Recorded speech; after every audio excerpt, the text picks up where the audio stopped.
Om Vishwam Darpan Drishyamana Nagari Tulyan Nijantargatam Pashyannatmani Mayaya Bahiribodbhutai Yatha Nidraya Yasakshat Kurute Prabodha Samaye Swatmanameva Dvayam Tasmai Shri Guru Murtaye Namahidam Shri Dakshinamurtaye Bijasyantarivāṅkuro Jagadidam Prāṅ Nirvikalpam Punaha Maya Kalpita Deshakalakalana Vaichitra Chitri Krutam Maya Viva Vijrumbhayatyapimaha Yogi Vayasvechaya Tasmai Shri Guru Murtaye Namahidam Shri Dakshinamurtaye Tasmai Shri Guru Murtaye Namahidam Shri Dakshinamurtaye. Om Sahana Bhavatu Sahanau Bhunaktu Sahaviryan Karavavahai Tejasvinavadhitamastu ma vidvishavahai. Om Shanti Shanti Shanti Sadashiva Samarambham Shankaracharya Madhyamam Asmadacharya Paryantam Vande Guru Paramparam.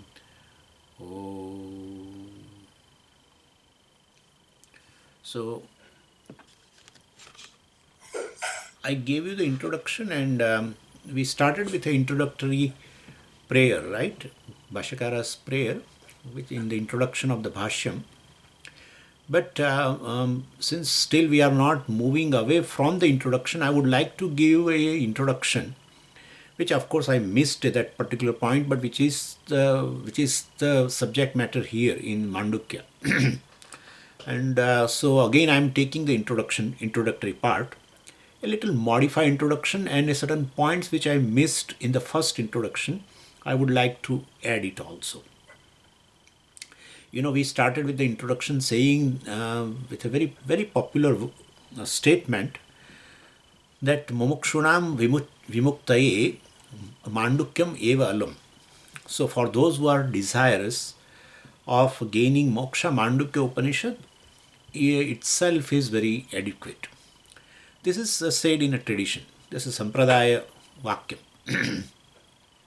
This particular statement is very popular. So there is some truth in this statement, even though it is there to praise this Upanishad.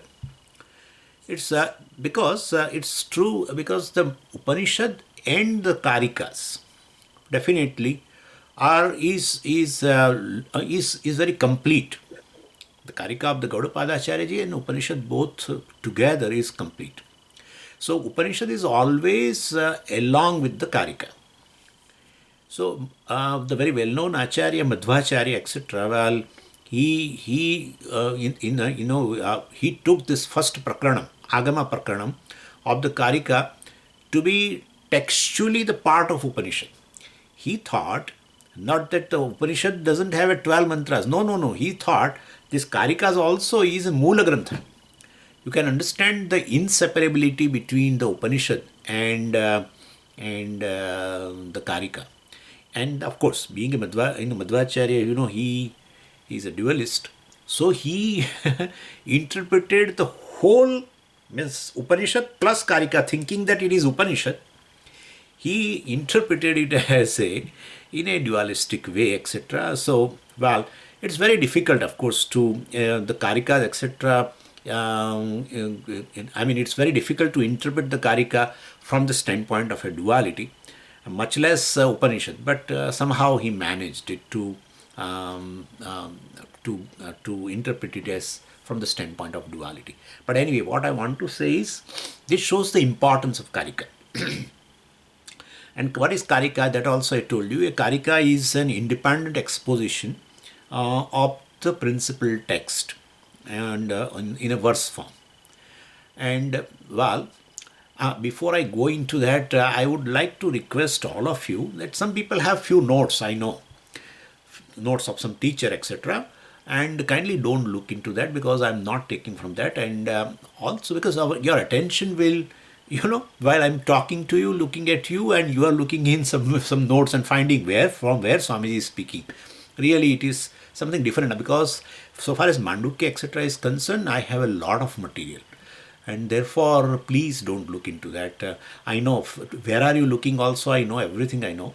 But kindly don't look into that. You won't find, I don't think throughout Mandukya you won't find in your notes what I'm going to talk. And that's how I have taken this Upanishad, because I'm going to give you some new dimensions for that. Please understand. Maybe you may find certain things in Puja Swamiji's this, but rest other thing that I have Maheshananji's thing also, and so many things. So, and I'm combining for your own benefit and for my own benefit. So please don't look into that. Your notes will be helpful to you. Once you complete this, or before you can attend the class, you can read. After that also you can read. We'll give you definitely a lot of insight, a lot of clarity. But during class, kindly don't look into that. You really will not find. Anyway, so a Kārikā is an independent exposition of this principal text, Moola Grantha, etc., in a very verse form. And and I told you this Kārikā has 4 chapters, which is of course a commentary on, so-called commentary on the Upanishad. The first Prakarana, as I told you, is Āgama Prakarana. And Āgama means, I told you, the Vedas, Upanishad, and Prakaranas means a one chapter. So the entire Upanishad, but the first chapter is considered as a Āgama. And the next chapter is a Vaitathya. That also I told you, the word Vitatha means a false. The nature of being false is a Vaitathya. Yeah, Vitatha means a false, and the status of being false is Vaitathya. Like Madhura means sweet. The status of anything being sweet is Madhuryam. Same way, Vitatha, Vaitathyam. It's a making abstract now.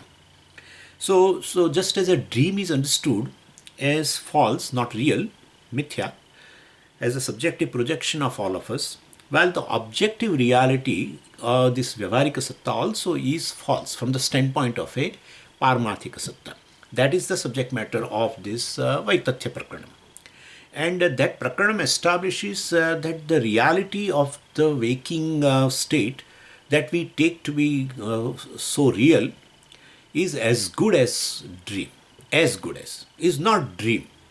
As good as dream, so far as the reality is concerned, so far as the ontological status is concerned. That way it is compared in that chapter. And in this way, by dismissing the reality of the objects seen in the waking state, well, the Advaitam has been, the non-duality is established. So, having proved what is empirically true, means Vyavharika Satta, such as like 5 elements and then deities and etc. This is all basically, they are all empirically true. And so, which we call false, etc. Advaita is established. And this chapter, basically the second chapter, systematically proves very beautifully, from the manifestation of Ishvara from the cosmic form of a Virat and Hiranyagarbha and Ishvara to the individual's status as a waker, dreamer, deep sleeper, etc. All this, what is Samashti, total, and what is at the level of Vyashti, all these are nothing but Brahman. And therefore, one reality is there behind every whole thing, and that is Brahman. And therefore, whatever you see as a duality, etc., variety, all this is mithya. And this is a way, they are false, and therefore, proving them to be false, Vaitatyam establishes the Advaitam. And therefore, the third chapter automatically is it is a Advaita Prakaranam. So, after proving this falsehood, well, of all that we generally take to be real, what is already established by Vaitatyam of everything is what remains ultimately is one Brahman. That is real. That is absolutely real. So, the Advaitam is a subject matter, of course, of the Vedanta, and naturally Shastra has to establish first, very well. And therefore, the first chapter, which is along with the Upanishad Moola Grantha, totally establishes Advaitam first. And that vision of that Shastra, which is Advaitam, or the purport of the Āgama Prakarana, which has already established Advaitam, is now that Advaitam is established in the rest of the 3 chapters by proving the Vaitatyam, etc., of everything what you perceive, duality, etc. And so the rest of the 3 chapters, carries, or let us say, establishes the purport of the first chapter along with the Upanishad. Oh. So that is how it is. Naturally, because the Kārikā establishes Advaitam, which has basis in naturally Upanishad, and that also along with the Āgama Prakarana. So all that is here is this Param Brahma, and that is not separate from the individual. Naturally, if everything is one Brahman, then you cannot be away from that, naturally. Anything is not away from that Brahman, but you are also not away from Brahman, and therefore Brahman and Jiva, the you, there is a total identity. That is, this has been established. And the fourth chapter, well called Alāta Śānti, etc., definitely, is devoted to dealing with all the other schools of thought, other darshanas, you can say, that were available in Gaudapada's time. Like, for example, Buddhism was very popular at that time. So many of the contentions of the Buddhism, are dismissed using the very terms of the Buddhism. So naturally, every we call paribhasha. Every darshana, while establishing whatever the vision a darshana has, to establish that they have their own coined their certain terms, and they're defined, of course. So here in this Alāta Śānti Prakaranam, the Buddhism has been negated. The contents of the Buddhisms are negated using the very terms of the Buddhism, not using our terms, using their terms. That what you define as by a given term is really has a false, etc. It's an amazing thing. And so, using the terms of the Buddhas, Gaudapada Ji in this fourth chapter dismisses the very contentions against this Advaita, and finally says also, na etad buddhena bhashitam. Well, this Advaitam was not by Buddha. People, says, Swamiji, what is there in Mandukya is Ajātavāda, and Ajātavāda is talked about Buddhist also, and we also, Gaudapada Ji also talks about Ajātavāda. It is not. So we have not understood, and so that's how we are going to discuss that in a very detail. It is not true. It is not true. So even though Buddhas definitely talk about the mithyatvam, falsehood of this world, they say world is false, but they do not talk about a reality. You cannot talk about something false without revealing what is reality. And so if you don't talk about what is reality, then the so-called falsehood of the world has no meaning, really speaking. So when it comes to the Satyam, you say if the world is mithya, everything is, they are negating, as I told you before yesterday, this is not true, this is not true, this is not true, this is not true. Then okay, what is Satyam then? When we ask a Buddhist about the Satyam, either he remains silent or either he doesn't want to say anything about that. So definitely they cannot talk about the Satyam because it's very evident. Since the Buddhism definitely doesn't accept the the Pramanyam of the Veda, definitely they cannot talk, because Veda establishes what is the truth of the whole creation, etc., and that is Brahman, etc. But since you don't accept the validity of the Veda, then you cannot talk about this Satyam, and therefore definitely they cannot talk about it, and because they do not accept Shruti as a Pramana, they are Nastikas. They cannot go further than stating that the world is mithya. Sarvam shunyam shunyam. That's it. Further than, because there is no Satyam on which the mithya is dependent, while the mithya itself becomes Satyam. When you say something is mithya, definitely, when you say the snake is mithya, definitely you are talking about the Rajju, which is Satyam. Automatically, then Sarpa becomes mithya. But if you talk about that everything is false, false, false, but what is Satyam if you cannot talk, then what you consider, what you say that is, which is mithya, is really Satyam. Mithya becomes mithya only when the Satyam is revealed. Otherwise, how can you become mithya? When you are seeing a snake, but you are not able to see the rope, you are going to take snake as a real. Only in light of this adhisthana, that is the Rajju, which you know, then you say, the Sarpa is mithya. And therefore, really speaking, they are not revealing, they are not able to talk about what is Satyam. Even they say, even it was asked to Lord Buddha, and Lord Buddha kept quiet. Talking about something, what is truth of that thing? He kept quiet. And therefore his followers understood that, kept quiet means silence, means shunyam ultimately. Therefore shunyam is Satyam, etc. Well, that cannot be true, because Shastra talks about something Satyam. With regards to that, the whole creation is revealed as a mithya, etc. So the duality is mithya, etc. And therefore, if you cannot talk about what is Satyam, what you say mithya, mithya, mithya itself is Satyam. So therefore, the contentions of the Buddhist basically is not any different from any dualist. Dualists say you are different, I am different. We say there is something, some basis, some truth behind this so-called duality between two individuals, or individual and Jagat and individual and Ishvara. Well, there is some truth which is common in all, which is non-dual naturally. Then, this duality becomes mithya, naturally. So, if you cannot reveal what is Satyam, then what you negate, this world as mithya, mithya, false, false, false, becomes Satyam. And that is what even dualists also say, right? And therefore, ultimately, Buddhists are really not different from that of our other dualists also. Anyway, so this is the chapter where Gaudapada Acharya takes up various contention. Very, very interesting chapter. Very interesting. So takes up various contentions of the various schools of thought. Principle is Buddhism. Others also are there. And dismisses all of them in that 4th chapter called Alāta Śānti Prakranam. Now the name of this Prakranam itself, Alāta Śānti. So name of this Prakrana itself conveys the nature of its subject matter. Alāta means, say, firebrand. And it's a firebrand means it's a stick with a glowing tip.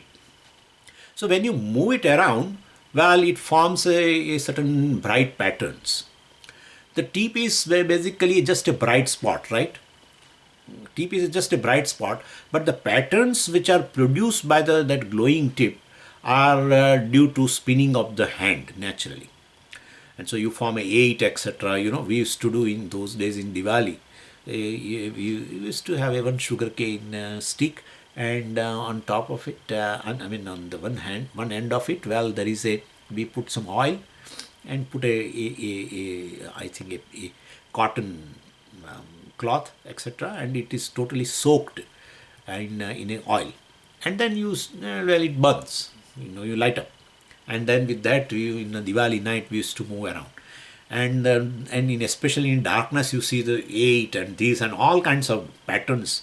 Definitely, you see there. So the tip is just a bright spot. The reality is just a bright spot, but the patterns produced by that, definitely by that glowing tip is due to the spinning of the hand. Similarly, this entire creation also is just a spinning of the mind, manaspandanam. So the spinning of the mind alone weaves these varieties of schools of thought. All the schools of thought are nothing but the glowing tip ultimately is there in all these forms. This is one way of looking at this name of this chapter, Alāta Śānti. The second one, Alāta, as I told you, is a firebrand. And Śānti means the patterns which are produced by this firebrand this is basically like, they are mithya naturally. What is truth is just the tip which is bright. And this chapter, the name of this chapter can be looked upon differently also. It can be interpreted a little differently, it can be understood differently. So the truth in all the objects, ultimately of the world, is also only in the glowing tip.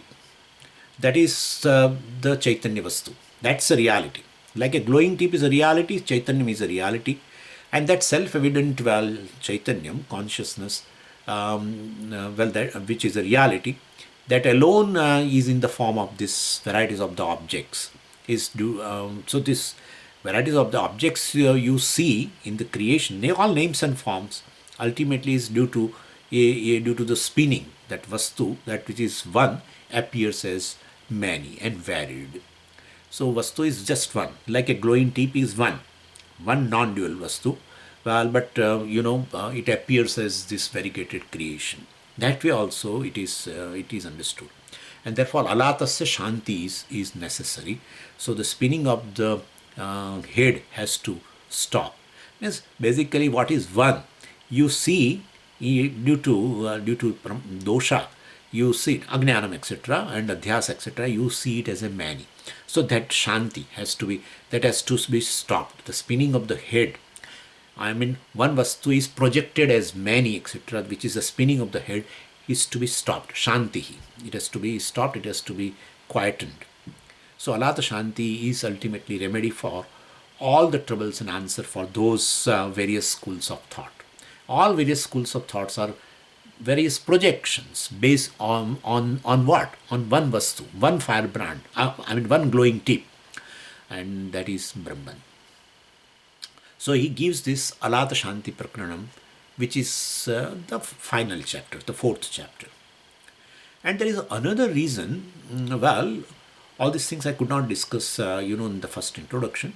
So there is another reason also as to why this Gaudapada Kārikā is very important work. So, there is no other book on Vedanta available to us belonging to that period of time, Gaudapada's time. So, even Bhashyakara, of course, mentions one particular Acharya, which was before him. Let us take that of the period of Gaudapada Acharyaji. And his name, Bhashyakara mentions as Dravidacharya. But even though that Acharya was there in the tradition, but we don't see any book of them. And there is another one, means no book available today of Dravidacharya. And there is another Acharya which was before Shankaracharya, which Shankaracharya mentions in a Brahma Sutra, Anandamaya Adhikaranam. There, its discussion is so beautiful. Anandamaya Adhikaranam in the first pada, first chapter. And the contention you can understand, Anandamaya is Brahman. Because so Brahman is Ananda Swarupa, but that Anandamaya, Mayat Prachurarthe. So, this Anandamaya, one experiences a joy, that is Brahman. So, like that. That's a Vrittikaramata.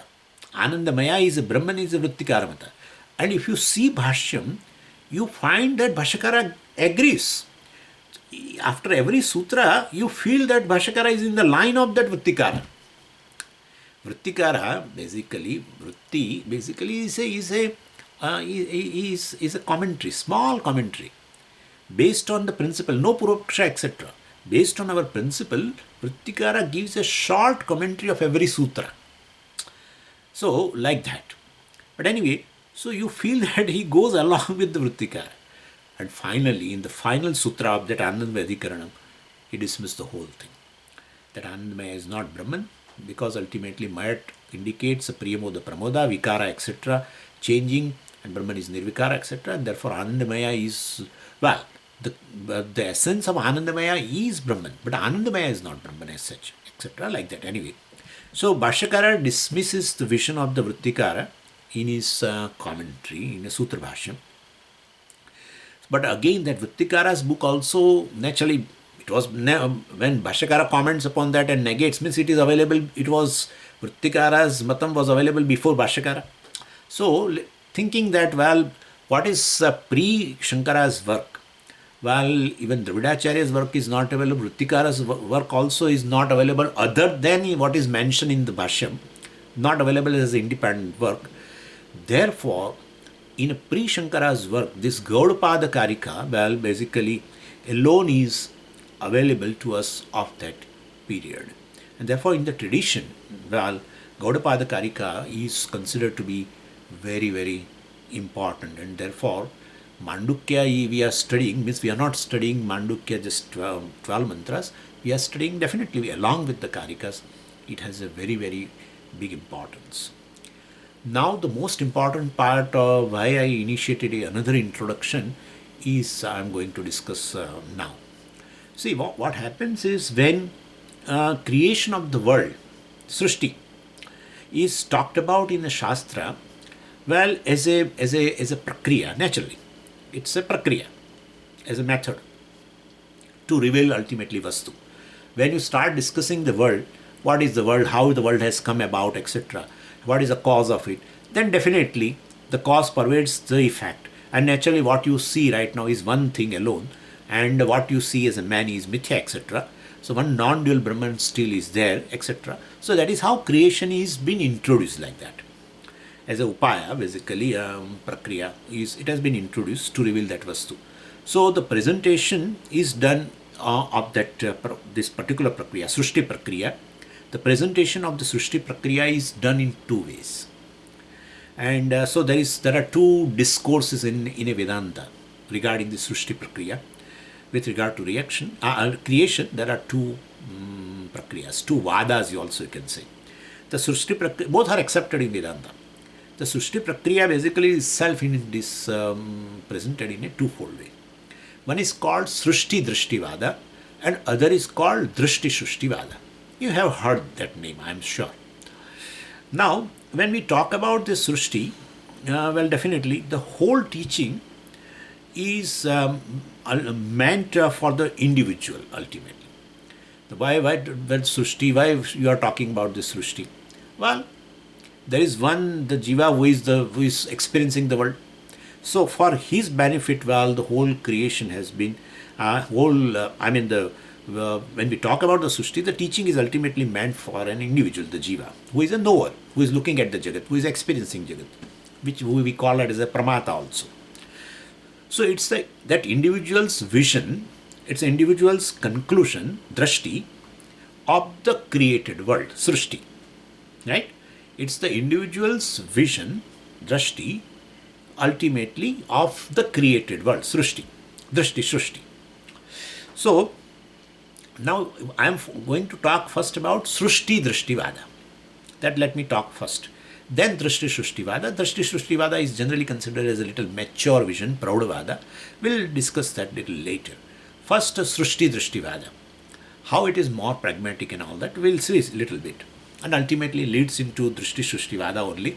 And therefore that is what I am going to prove. That there is not an issue at all. We feel that what is true, etc., it has no much bearing. Anyway, so this Sṛiṣṭi-Dṛiṣṭi-vāda, well, that I will talk first to you. And this takes Sṛiṣṭi-Dṛiṣṭi-vāda means what? There is a creation and therefore one perceives it. There is a creation and therefore there is a Sṛiṣṭi and therefore one perceives it, one experiences it. That is Drashti. There is a creation, Sṛiṣṭi, and therefore one perceives it. Clear? So Sṛiṣṭi-Dṛiṣṭi. Where the creation definitely is considered real. Certain reality. Let us not talk about right now. Creation has certain reality in this prakriya. And and that reality, whether the Parmata is able to perceive or not able to perceive. Whether this Drashti, Pramata's Drashti, the knower's vision, perceives that reality or not reality. He doesn't perceive that reality. The reality of that world is there, which is quite against this Dṛiṣṭi-Sṛiṣṭi-vāda. We'll not talk about it right now. So basically, Drishte api adrishte api. Drishte api adrishte api jagatah sattvam, well, basically eva. Jagat has a reality, whether you perceive or not in that way. That's the thing. That's called Sṛiṣṭi-Dṛiṣṭi-vāda. And this Sṛiṣṭi-Dṛiṣṭi-vāda is going parallel to science. In a science also it is the same thing. No scientists say, well, just because I am seeing the world, therefore world has a certain reality. No. World has a certain objective reality. And therefore he wants to see what it is, basically. Empirically what is true, basically. So realists also take this world as a true. And then science is moving in the direction what it is or what is. And what is possible. Two things are there. What is definitely comes under the fundamental research and study of science. And what is possible from what is a technology. So what is is a fundamental research of science. What is?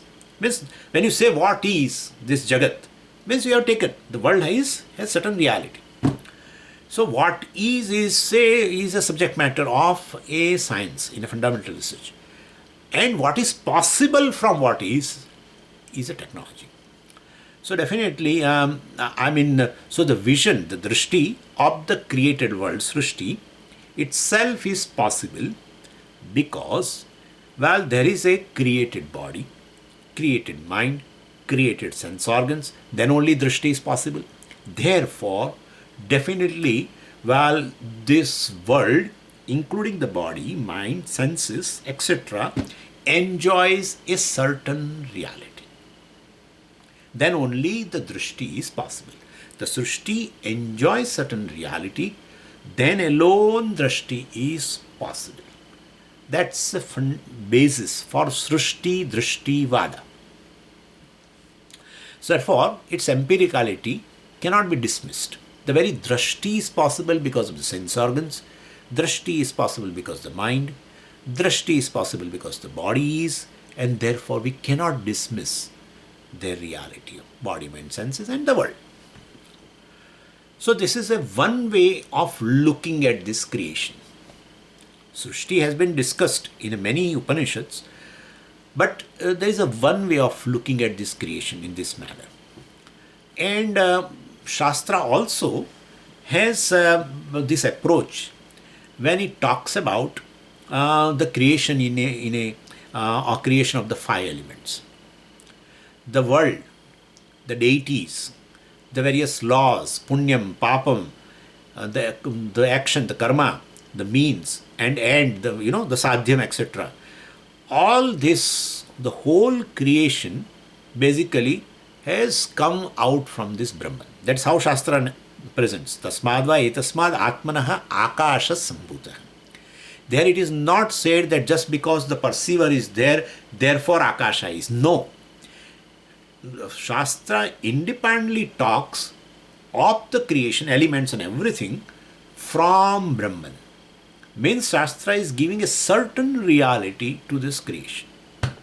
Shastra doesn't start like that there is a perceiver already and he sees the creation as five elements. No. Nowhere in Shastra it doesn't talk like this. So anyway, even the entire karmakāṇḍa, etc., dealing with the rituals and the result of action, etc., is based on this Sṛiṣṭam Jagat. Right? There are certain laws. If you do this, you get this, etc., etc. All these things are there in karmakāṇḍa, you know very well. So the fruit of action, etc., is considered real, and which you get it even after billions of years. It has been narrated like this. That's how the result of an action is called in a Shastra as a ritam. Ritam means which is real. So, avashyam bhavi bhavanam, right? What is that? Avashyam bhavi bhavanam? Anyway, I forgot. But other one is, I remember, nabhuktam kshiyete karma kalpakoti shatairapi. Abhuktam karma. The karmas, the karma phala, which abhuktam, which has not been experienced by the jiva, who has done the karma and has that result in his account. If it is not experienced in this life, well, don't think it is going to destroy. Kalpakoti shatahi api. Well, he has to experience it, well, even after billions of years also. Maybe in the next cycle of creation also. All this indicates a certain reality of this of creation. Definitely. And therefore the birth and death and afterlife, etc., also considered to be true when you accept the creation as a certain reality. What is reality? Let us not go into that. That I will talk at the end. But certain reality. So thus all of these are presented as real. And accepting the reality of one's life here on the earth, of course, and accepting the concept that there is a life after death also, because the jiva will survive. Definitely jiva survives the death of the body. So all reveal that the Sṛiṣṭi that you see in your Dṛiṣṭi, the Sṛiṣṭi which you experience, is real. So this is a one way of presenting the Vastu. The Vastu itself, well, the whole creation has come out from this Vastu or Brahman, and in that presentation of the creation is in this way. So where you give a certain reality to what is Sṛiṣṭam, what is created, you give a certain reality. And also the jiva, which is also it has been narrated along with in the shastra, which is told about dharma also, and the jiva is told that his various actions etc. will give him entire either a desired result or a the undesired results etc. So there is a Vedic mandate also for that, Vidhi Nisheda etc., with reference to which what is to be done, what is not to be done. You should take care. If you want a desired result, well, definitely you should obey this mandate in terms of vidhi etc. And definitely a prohibitive mandate, prohibitive rule etc. you should not follow also. So in terms of even values also, satyam bruyat na prim. I am talking about creation with a certain reality. All this is there. Satyam bruyat na anrutam bruyat etc. All this statement of the shastra indicate that the shastra is talking about this Sṛiṣṭam Jagat, created world, and it has certain reality. In fact, karmakāṇḍa, well, definitely does not examine the truth of those concepts. It assumes that, well, definitely a knower, who is definitely a doer also, an enjoyer also, experiencer also, well, Shastra feels that I am addressing to that karta. What is to be done, what is not to be done by that person in order to gain a desired result, and well, definitely he has to follow certain mandate etc. All this is a part of this creation.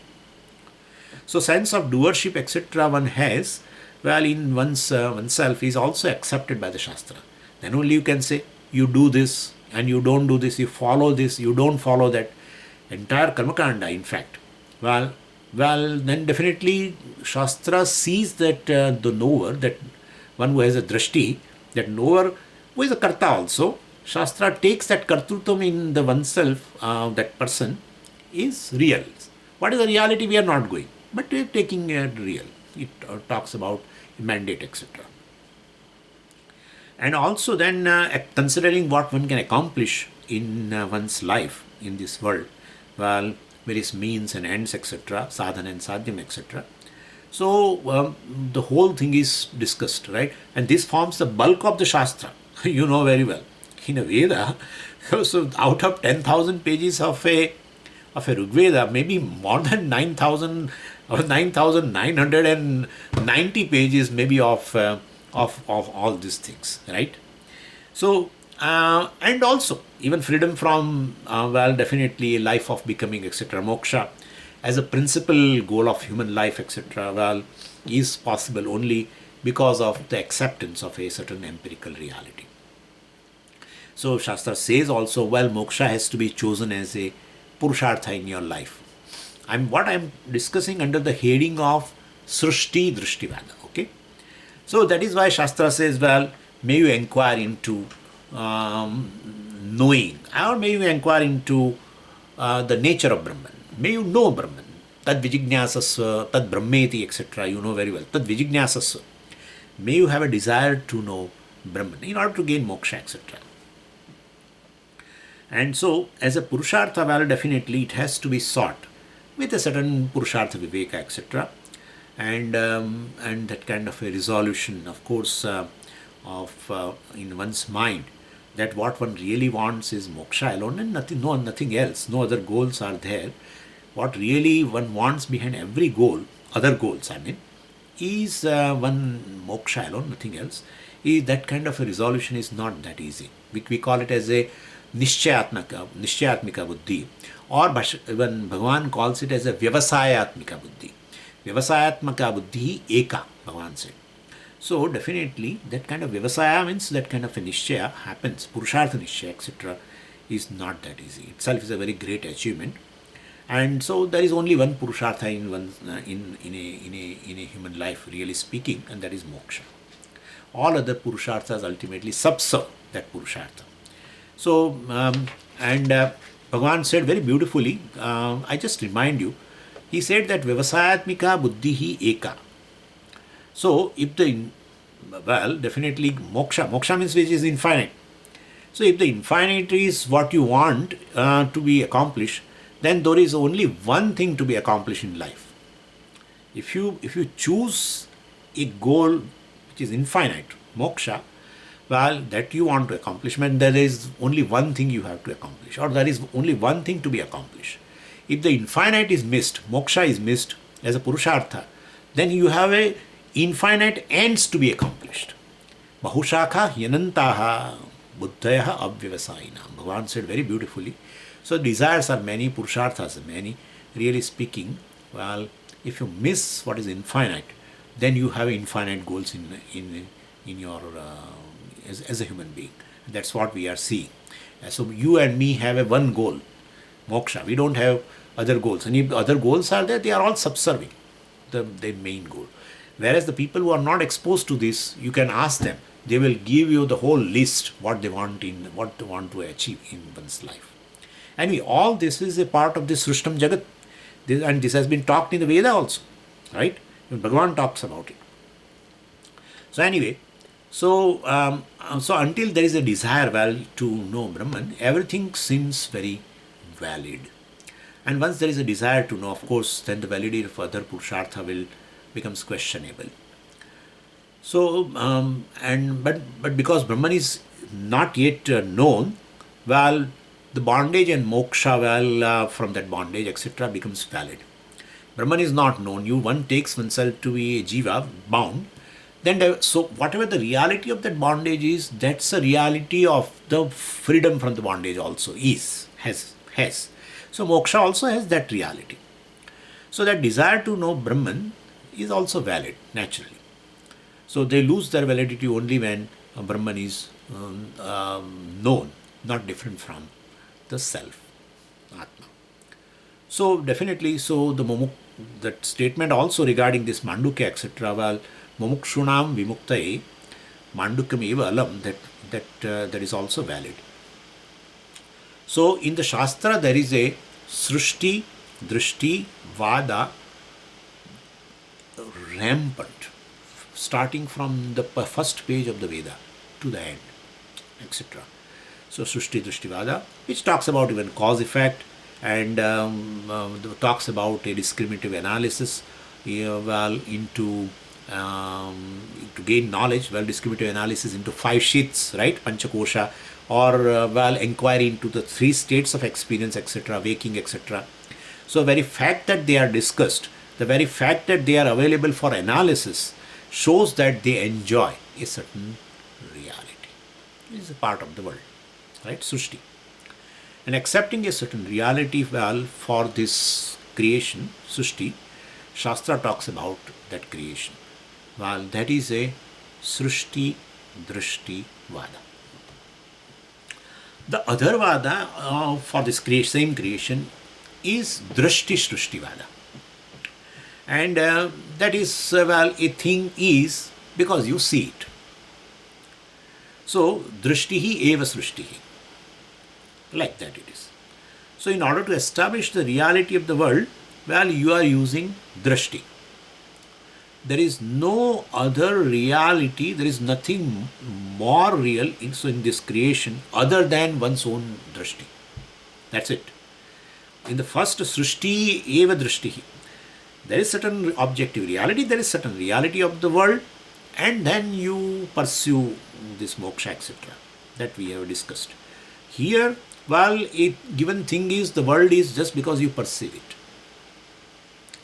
So anyway, because that's one's experience. Because you experience it, therefore the world is. It looks like that. It's every human's experience. So experience is I see, therefore it is. So this experience is in the perception of each and everybody, and therefore Dṛiṣṭihi eva Sṛiṣṭihi.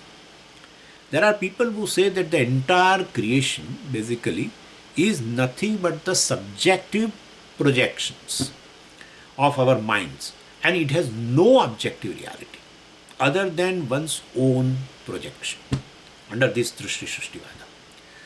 Now, apart from this Dṛiṣṭi-Sṛiṣṭi-vāda, Dṛiṣṭi-Sṛiṣṭi as such, the subjectivity, that is generally seen, which is generally seen, is of two types. And one is due to the defect in the means of the knowledge. So you see, and therefore it is there, not I'm talking about Dṛiṣṭi-Sṛiṣṭi-vāda, but Dṛiṣṭi-Sṛiṣṭi as such is possible due to defect, etc. Means due to subjectivity, due to defect in the means of knowledge. Pramana dosha we can call. Like when one sees a snake on the rope, right? Then definitely there is a defect in the visual perception, naturally. And that visual perception is defective not because the person's eyes are defective. Naturally, it's not. Just because there is a not adequate light. So basically the inadequate light obstructed the proper functioning of your means of knowledge called eyes. And so this has, therefore, it is not a dosha in an individual. This Dṛiṣṭi-Sṛiṣṭi, which is in form of a mistake, well, this is not based on a certain dosha or a limitation of the individual. There is no blemish in the eyes. When adequate light is not there, the visual perception is hampered, not proper. And therefore, where one thing is, you see something else. Dṛiṣṭi-Sṛiṣṭi. So, well, therefore, this is when adequate light is, of course, is brought in, the snake disappears. Well, in this, so there is no other limitation. There is no limitation on the part of the person. Even though Dṛiṣṭi-Sṛiṣṭi is there, but really speaking, there is no limitation, dosha, defect in the person as such, right? If a person's eyes are defective, well, we say definitely your means of knowledge are defective, and therefore you are seeing a something which is not there. So Dṛiṣṭi-Sṛiṣṭi, because you are seeing, therefore it's due to dosha, but that is due to your eyes have certain problem. It's not here in this case. Okay, this is one. Second is there is another defect, dosha, possible in this Dṛiṣṭi-Sṛiṣṭi. And there the dosha is there in the person, in antakarana dosha.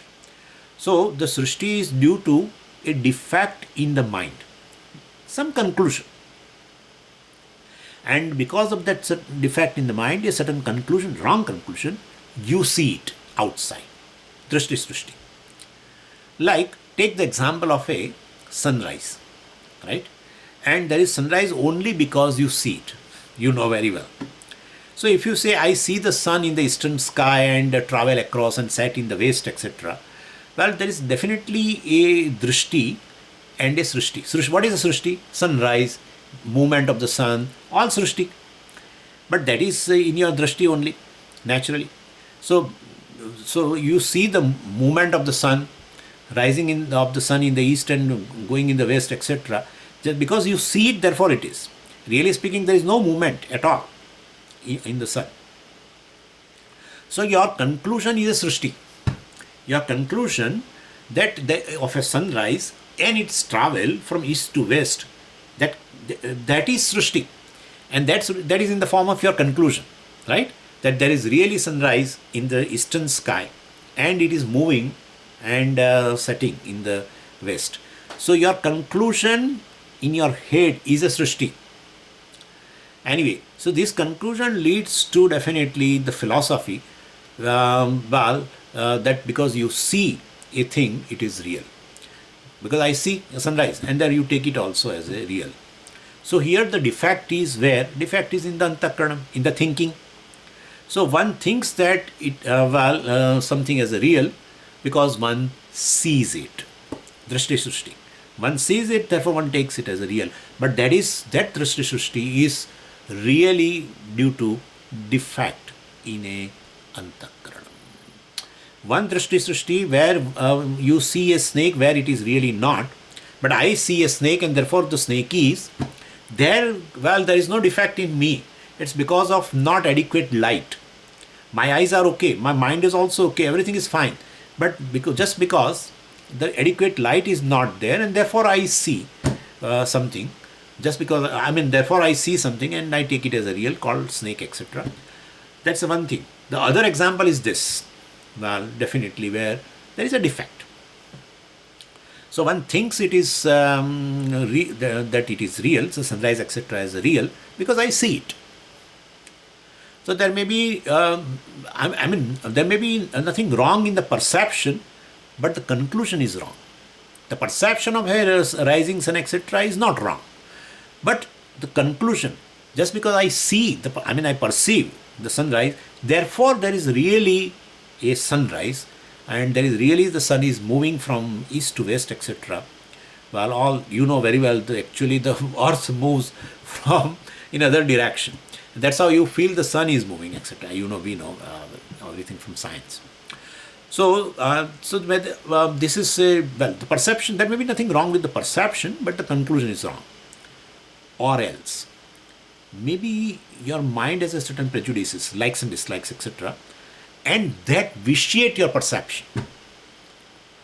And so, as a result, the perception is wrong, and definitely the conclusion is also going to be wrong, which is born of that perception is going to be wrong. Like you brand a particular person that he is a useless person, he is a like this and he is that, or she is like that, etc. is due to your own likes and dislikes. Person is a person. Really speaking, there is nothing born as a good or bad, etc. Well, but you definitely perceive like that, and because of your own likes and dislikes present there in mind, it's also a defect of the mind. And you perceive it also, and you have a conclusion also that this fellow is really like this, he is a rogue, etc. So this is also a Dṛiṣṭi-Sṛiṣṭi, totally subjective. And here there is something wrong with the mind that projects its own conclusions, etc. on the object, people outside. So you can understand Dṛiṣṭi-Sṛiṣṭi-vāda is to be understood properly. Just Dṛiṣṭi-Sṛiṣṭi could be very defective thing. Just because I see it, it is real. Just because I see a snake and therefore there is a real snake there. Just because I see there is a sunrise, perceive it, and therefore really there is a sunrise, all is a dangerous thing. It's all based on subjectivity. It is based on it being a totally subjectivity. I am not talking about Dṛiṣṭi-Sṛiṣṭi-vāda, which is to be understood a little differently. I am talking about Dṛiṣṭi-Sṛiṣṭi, as such has so much defect because it is based on purely subjective things. So everyone basically who is a pragmatic, agrees that one has to be more objective. Any practical approach, pragmatic approach means what? One has to be more objective, definitely. So one has to see the things as they are and be more objective. I'm seeing one order of Ishvara. Then the person will be less judgmental, less subjective. All the empiricalists, all these people, empiricalists, they end up by saying that one has to replace Dṛiṣṭi-Sṛiṣṭi by Sṛiṣṭi-Dṛiṣṭi. Dṛiṣṭi-Sṛiṣṭi should be replaced. The subjectivity has to go, more objectivity has to come. What is that reality of the objective world? We will be discussing, don't worry about it. And we will be accommodating Dṛiṣṭi-Sṛiṣṭi-vāda also. But one has to really begin with that there is an objective world with a certain reality. And then you further go into that there is Ishvara, etc. So there is a culmination of the human effort for all this, for being more objective from this Dṛiṣṭi-Sṛiṣṭi or a total subjectivity. But really all this Dṛiṣṭi-Sṛiṣṭi, Sṛiṣṭi-Dṛiṣṭi, all that, Vedanta goes one step further. Vedanta in fact goes ahead by one more step. It says that the seer and the seen, the seer, the Dṛiṣṭi, and the seen, the Sṛiṣṭi, basically are nothing but one vastu alone. Right? And if one goes by that, suppose a Sṛiṣṭi-Dṛiṣṭi-vāda, Then the Sṛiṣṭi-Dṛiṣṭi-vāda means there is a objective creation. And there is a seer of that. Drishti. Sṛiṣṭi-Dṛiṣṭi-vāda. There is a creation, seen, and there is a seer. Naturally, if you hold on to Sṛiṣṭi-Dṛiṣṭi-vāda, then you are holding on to duality. Why? Because Sṛiṣṭi has a certain reality, you say, which is seen naturally. And there is a seer who experiences, sees, perceives the world. Naturally must be different from that. Right? So, there is a Sṛiṣṭi, seen, and there is a Drishti, the seer. Well, both are definitely different from each other. So, if there is a truth that is if there is a truth in what you see, then definitely it is not the seer. You say, well, the world which is seen, which is experienced, has a reality. Okay, then the seer also has a certain reality. One who sees that naturally. Can I make? Am I making some sense?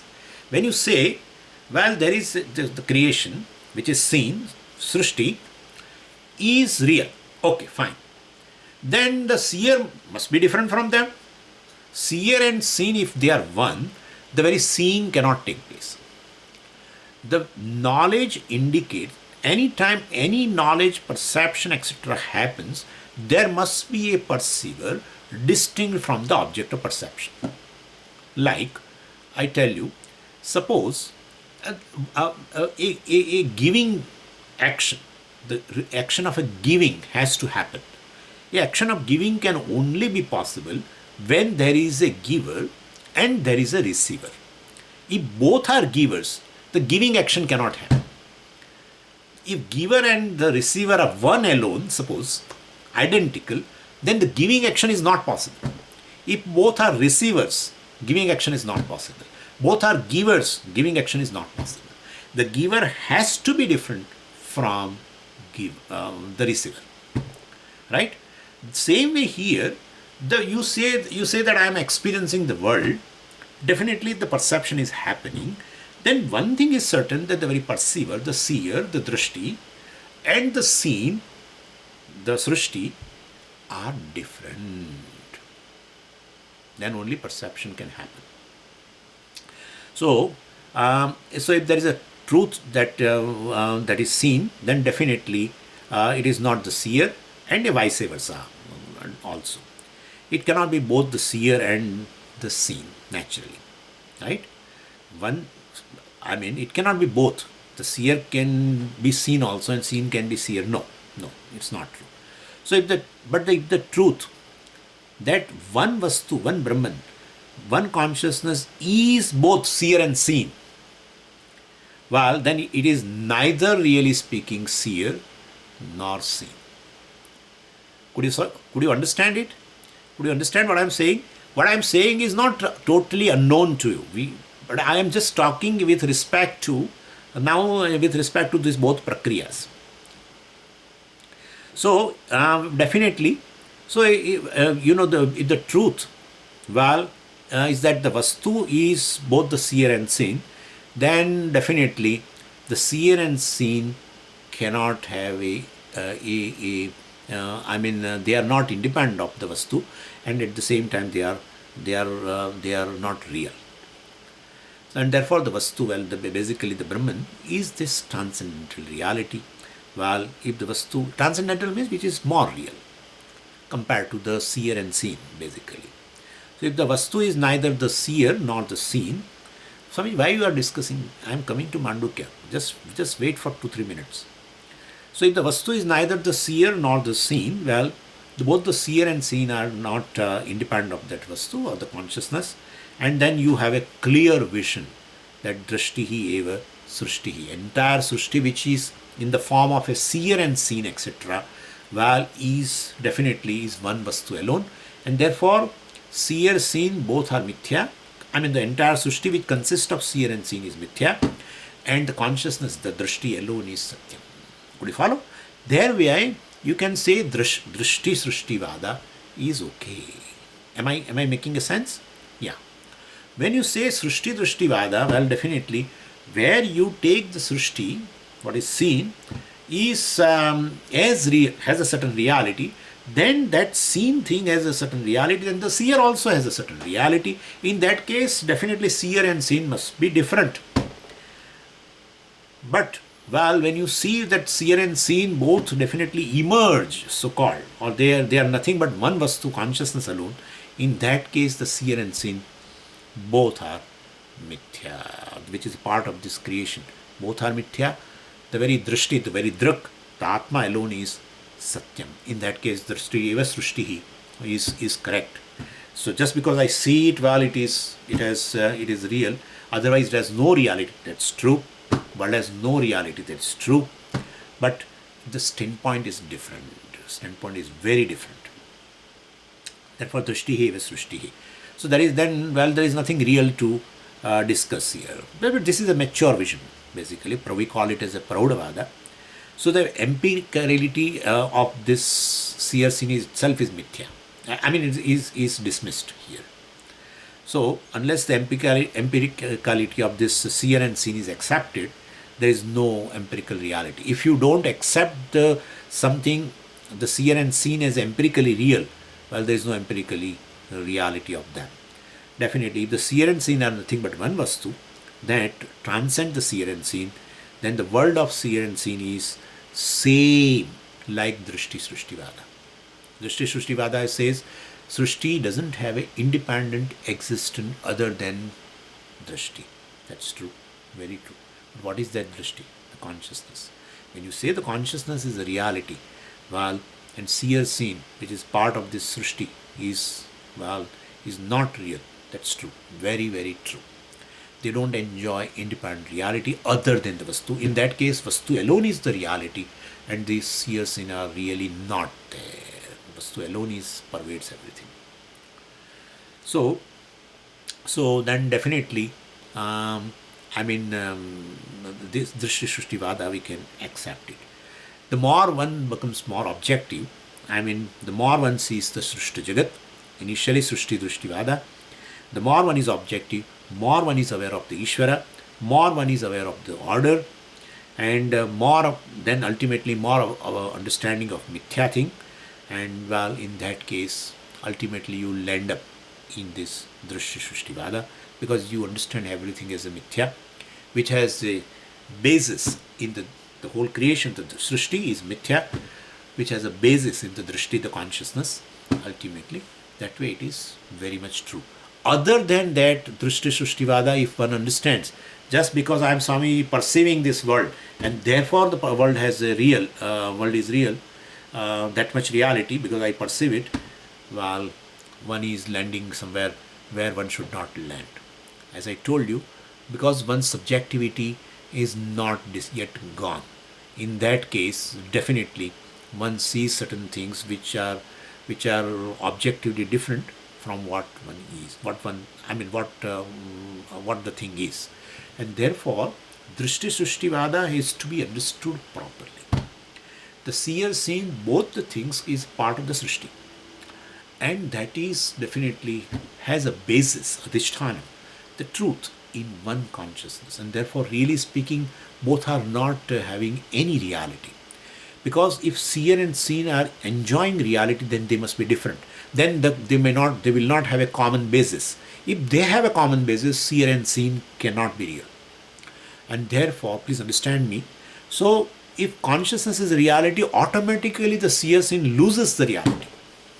And therefore, the Dṛiṣṭi alone is the real and Sṛiṣṭi is not real. Well, that's true. Just because the consciousness is, well, this creation is seen, etc., which is in the form of a seer and seen, which is mithya, well, it is true. So that is the way it should be understood. Anyway, and therefore, initially, well, Sṛiṣṭi-Dṛiṣṭi-vāda really becomes helpful. Well, you don't dismiss the creation, because you are born with the likes and dislikes, and you have not tackled ultimately your own subjectivity.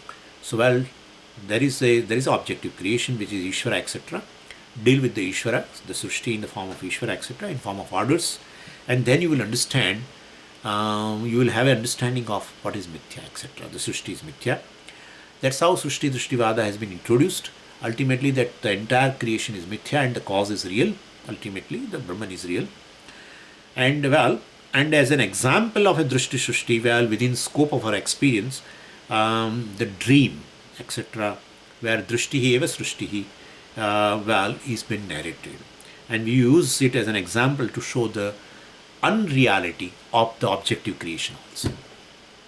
But you should understand what is that Dṛiṣṭi, etc., should be very clearly understood. So there is no duality in the form of a seer and seen, etc. There is only Vaker is a real. Here also there is no reality of a seer and seen, etc. The absolute reality, the Ātma, the consciousness alone is a reality. Rest everything is mithya, etc. So there is only one Advaita Vastu. This is what Gaudapada Acharya establishes with the example of Svapna. He uses this example of a Svapna in order to say, this creation is, this objective creation, experience of objective creation, the Jagrata Avastha, the waking state, is as real as Svapna. You should understand properly. Don't think that, as like in a dream. So I am right now in a dream, and this all thing is like a dream objects, etc. It's true in terms of a reality, but you should understand properly. So, Gaudapada Acharya basically dismisses both the empirical reality and the subjective reality, pratibhasik satta and vyavaharik satta, from the standpoint of the ultimate drishti called absolute reality, consciousness, etc. And therefore, he is going to say that there is no teacher, there is no student, there is no bondage, there is no freedom, right? Many people have this Kārikā, everyone remembers, etc., etc. Navai mumukshuhu, navai muktaha, etc., etc.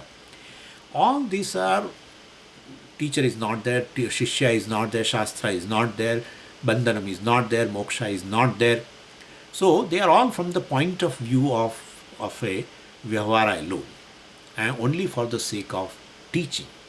Only for the sake of teaching that there is a teacher, there is a student, there is a bandha in the student, and there is a moksha also of the student, etc.